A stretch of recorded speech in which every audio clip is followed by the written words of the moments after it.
నాగర్ కర్నూలు జిల్లా పెంట్లపల్లి తహసీల్దార్ కార్యాలయంలో ఊహించని సీన్ కనిపించింది. ఆకస్మిక తనిఖీకి వచ్చిన మంత్రి జూపల్లి కృష్ణారావు అక్కడి పరిస్థితులను పరిశీలిస్తుండగా వాష్రూమ్ వైపు వెళ్లారు. అక్కడ కనిపించిన దృశ్యం చూసి ఒక్కసారిగా అసంతృప్తి వ్యక్తం చేశారు. ప్రభుత్వ కార్యాలయం అంటే ప్రజలకు నిత్యం వచ్చిపోయే ప్రదేశం. అలాంటి చోట కనీస పరిశుభ్రత కూడా లేకపోవడం ఏంటని అధికారులను ప్రశ్నించారు. వాష్రూమ్ తీవ్ర అపరిశుభ్రంగా ఉండటాన్ని గమనించిన మంత్రి సిబ్బందిపై ఆగ్రహం వ్యక్తం చేయడమే కాకుండా తానే స్వయంగా నీళ్లు చల్లి టాయిలెట్ను శుభ్రం చేశారు.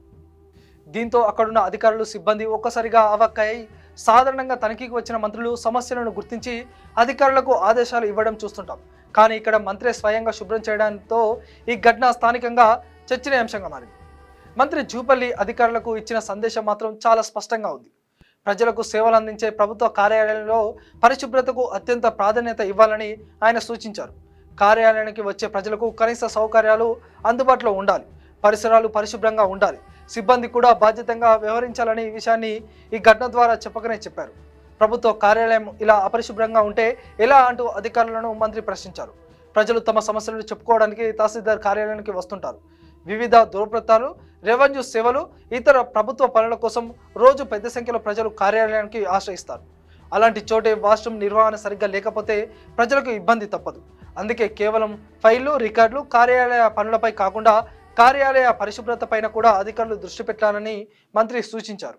మంత్రి స్వయంగా టాయిలెట్ శుభ్రం చేసిన దృశ్యం ఇప్పుడు పెంట్లపల్లి ప్రాంతంలో చర్చనీయాంశంగా మారింది. తనిఖీకి వచ్చిన మంత్రి సమస్యను చూసి ఫోటోలు దిగి వెళ్ళిపోకుండా అక్కడికక్కడే చర్య తీసుకోవడం ఇప్పుడు ఆసక్తి కలిగిస్తుంది. అధికారుల బాధ్యత ఎంత ముఖ్యమో చెప్పేందుకు మంత్రి చేసిన ఈ చర్య ఒక బలమైన సందేశంగా నిలిచింది. ప్రభుత్వ కార్యాలయం అనేది ప్రజల కోసం పనిచేసే వేదిక. అక్కడ పరిశుభ్రత లేకపోతే పాలనపై కూడా ప్రజల్లో ప్రతికూల భావన ఏర్పడే అవకాశం ఉంటుంది. అందుకే కార్యాలయాల్లో ప్రతిరోజు పరిశుభ్రత పర్యవేక్షించాలని, ప్రజలకు ఇబ్బంది కలగకుండా కనీస సౌకర్యాలను అందుబాటులో ఉంచాలని అధికారులకు మంత్రి సూచించారు. మొత్తంగా నాగర్ కర్నూలు జిల్లా పెంట్లపల్లిలో జరిగిన ఈ ఘటన సాధారణ తనిఖీని మించి చర్చనీయాంశంగా మారింది. మంత్రి జూపల్లి స్వయంగా టాయిలెట్ శుభ్రం చేయడం ప్రభుత్వ కార్యాలయాల్లో పరిశుభ్రత ఎంత ముఖ్యమో మరోసారి గుర్తు చేసింది. క్యూన్యూస్లో ఎడిటర్లు కావాలను మీడియా రంగంలో మీ టాలెంట్కు ఇది సరైన వేదిక. 2 నుంచి 3 సంవత్సరాల అనుభవం ఉండి ఫోటోషాప్, ప్రీమియర్ ప్రో, ఆఫ్టర్ ఎఫెక్ట్స్లో నైపుణ్యం ఉన్నవారు కావాలను. ఫ్రెషర్స్ కూడా అవకాశాలున్నాయి. ఆసక్తి ఉన్నవారు వెంటనే సంప్రదించండి 8143001981.